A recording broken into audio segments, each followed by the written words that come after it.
Assalamualaikum warahmatullahi wabarakatuh, mahasiswa mata kuliah Komunikasi Bisnis yang saya cintai. Pada video saya kali ini akan membahas tentang bab 2 dari Business Communication Today, yaitu tentang kolaborasi komunikasi antar personal dan bisnis etiket. Pertama adalah kolaborasi atau kerjasama. Kolaborasi adalah bekerja bersama dalam rangka menghadapi sebuah tantangan yang kompleks. Ini adalah skill yang sangat esensial ya. Kemampuan berkolaborasi adalah kemampuan yang sangat esensial dalam banyak profesi.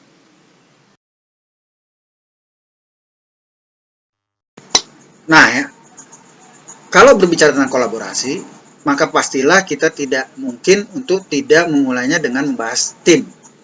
Karena tim adalah bentuk kolaborasi yang mungkin paling mendasar. Apa itu tim?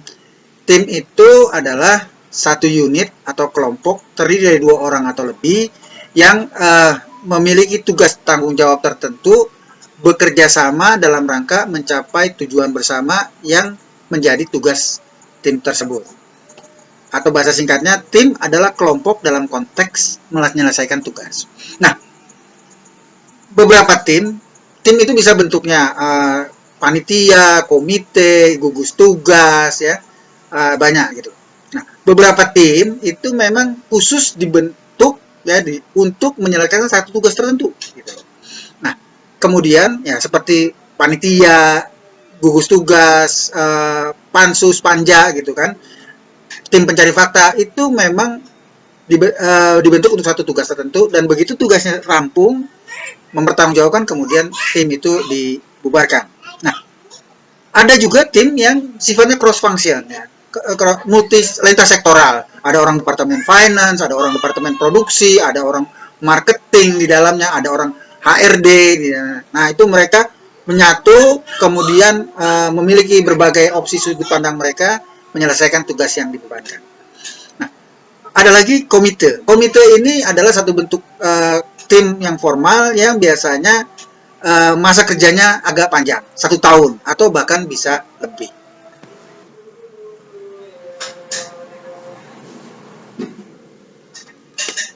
Nah,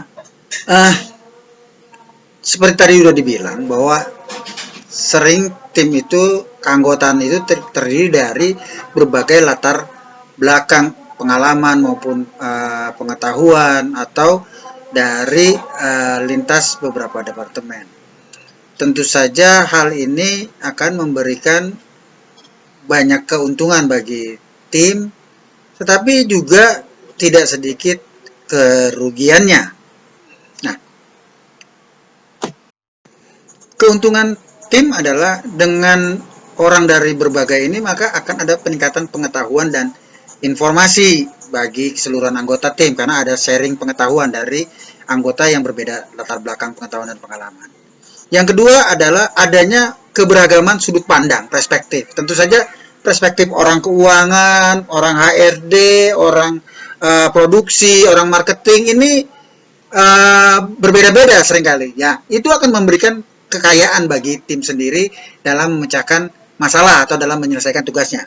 Nah, yang ketiga adalah penerimaan terhadap solusi meningkat. Nah, ketika tim ini menyelesaikan tugasnya, solusi sudah ditemukan, maka setiap seluruh departemen akan menerima itu dengan baik karena sudah terwakili oleh orang-orang mereka sendiri. Dan yang keempat, dengan adanya sinergi dari berbagai latar belakang ini, kinerja tim akan meningkat. Ada keuntungan, tentu saja ada kekurangan tim. Nah, kekurangan tim salah satunya adalah group think ya, atau pemikiran grup. Nah, ini biasanya orang satu tim cenderung punya satu pemikiran, kemudian pemikiran yang lain itu yang berbeda itu akan ditolak atau akan disingkirkan ya. Nah, kemudian group think juga biasanya menyebabkan tim mengabaikan pikiran atau masukan-masukan dari luar tim. Nah, yang kedua adalah hidden agenda. Hidden agenda itu adanya anggota tim yang punya agenda terselubung. Mau jadi pemimpin atau mau menjatuhkan rekannya yang lain, atau punya tujuan yang berbeda dengan tujuan tim. Yang ketiga, high cost ya. Tim rapat aja butuh konsumsi, butuh tempat dan sebagainya, butuh waktu untuk menjadwalkan kegiatan. Nah, dan mengatur meeting itu juga high cost. Kemudian yang keempat adalah overload. Jadi adanya tim akan menjadi tambahan beban kerja bagi si anggota yang harusnya bisa kumpul sama keluarga, ini masih rapat tim. Nah, tim bekerja bisa efektif, bisa enggak. Nah, itu tergantung apakah tim tersebut punya karakteristik sebagai tim efektif. Karakteristik tim yang efektif itu satu, kejelasan maksud dan tujuan. Jelas maksud dan tujuannya. Kemudian ada rasa saling percaya yang kuat sesama anggota tim.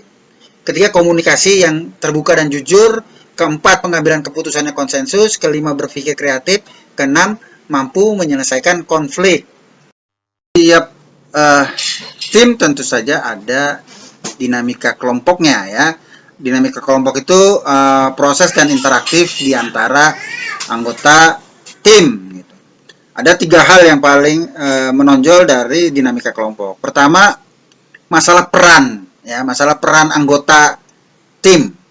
Yang kedua adalah tahapan pengembangan tim, ya, tahapan-tahapannya. Yang ketiga adalah kemampuan tim dalam menyelesaikan konflik atau mengatasi para penolak, para relaktan gitu loh. Nah, pertama adalah peran tim ya. Nah, seringkali tim yang perannya ada peran yang secara formal disebutkan dalam job description, tapi ada peran-peran yang sifatnya sosiatik ya, sosial gitu, terbentuk dari interaksi itu sendiri gitu loh. Nah, itu adalah yang disebut peran yang diasumsikan sendiri oleh anggota. Oh, saya ini sebagai pemberi semangat. Oh, saya ini yang menjaga harmonisasi gitu. Oh, saya ini yang selalu menginisiasi. Nah, itu adalah peran-peran yang dipilih sendiri oleh si anggota hasil interaksi dengan anggota yang lain gitu loh.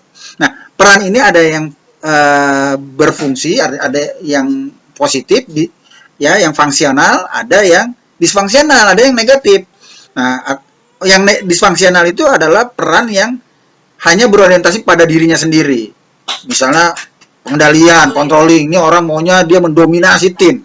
Kemudian atau kebalikannya adalah anggota yang menarik diri, nggak cocok atau apa gini-gini, dia menarik diri. Kalau nggak dipaksa-paksa dia nggak berpartisipasi. Kemudian ada yang mencari perhatian, ada lagi yang memisahkan diri, ya, diverting. Nah, ada peran-peran yang positif, peran yang memelihara tim, ya, yang mendorong, ada yang menjaga keharmonisasian, ada yang mencoba membangun toleransi kompromi gitu loh. Kemudian ada juga yang peran yang berorientasi pada tugas, misalnya selalu berinisiasi. Ayo besok kita rapat ya, besok kita ini ya. Kamu ini kerja tugas ini siapa yang udah kerjain gitu. Nah, kemudian ada yang tugasnya memberikan informasi dan mencari informasi. Kemudian ada yang tugasnya mengkoordinasi, dia mengatur jadwal, menghubungi teman-temannya selalu seperti itu. Kemudian ada yang memang dia menjalankan prosedur-prosedur, ya, bikin surat, beresin kantor, dia bikin schedule, bikin hasil risalah rapat gitu. Kemudian ya, yang kedua adalah tahapan pengembangan tim ya. Nah, tahapan pengembangan tim ini ada, saya kutip itu 2 ahli pendapat yang masuk, yaitu dari Aubrey dan Aubrey Fisher dan Tuckman ya. Nah, dua-duanya bisa dipelajari. Yang jelas tahapan ini adalah menjadi framework ketika Anda mengembangkan tim. Itu adalah bagaimana menyelesaikan konflik ya, bagaimana sebuah tim menyelesaikan konflik atau mengatasi para penolak atau relaktan. Nah, biasanya penyebab konflik adalah persaingan, memperoleh sumber daya, ya kan, masih ada yang pengen jadi ketua kan, wah, bisa ngatur segala termasuk keuangan segala macam, termasuk kredit poin dari hasil kerja. Yang kedua, beda pendapat tentang tujuan dan tanggung jawab. Wah, scope ini itu biasa tuh awal-awal, wah, ramai. Yang ketiga, nah ini komunikasinya buruk gitu, sehingga timbul konflik. Yang keempat, perebutan kekuasaan. Nah, terutama tadi dari orang-orang yang peran-perannya adalah egoistik gitu loh, self oriented, berorientasi pada diri sendiri. Yang kelima adalah perbedaan dasar mengenai prinsip nilai gitu loh. Nah, jadi ini di sini mulai ada masalah-masalah dilema moral dan sebagainya. Bisa baik kalau termanage dengan baik oleh tim. Kalau tidak, maka konflik menjadi negatif, jadi buruk, destruktif. Nah, bagaimana menyelesaikannya? Nah, untuk menyelesaikannya, tim ini harus memiliki 7 ukuran yang bisa membantu menyelesaikan konflik. Yang pertama adalah perilaku yang proaktif ya. Perilaku proaktif itu bagaimana? Yaitu menyingkirkan hal-hal yang kecil ya, lebih fokus pada hal-hal yang utama, yang mendasar, yang besar gitu. Kemudian komunikasi yang bagus gitu ya, yang efektif, yang membangun kebersamaan. Yang ketiga adalah masalah keterbukaan. Ya, harus ada keterbukaan. Ketua juga jangan mau menang sendiri, sok kuasa dan sebagainya, tapi harus ada keterbukaan. Yang keempat adalah riset, ya, penelitian. Tim yang dalam diskusinya selalu berbasiskan data, fakta, itu pasti akhirnya lebih solid dan tepat menyelesaikan masalah.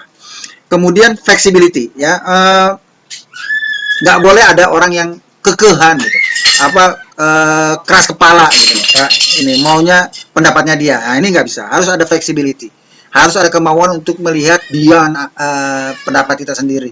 Jangan-jangan di balik pendapat kita ternyata ada kekurangannya. Kebalikannya, di balik pendapat teman yang kelihatannya ini ternyata ada kebenaran-kebenaran. Yang kedua, fair play. Selanjutnya adalah fair play ya, bermain adil gitu loh.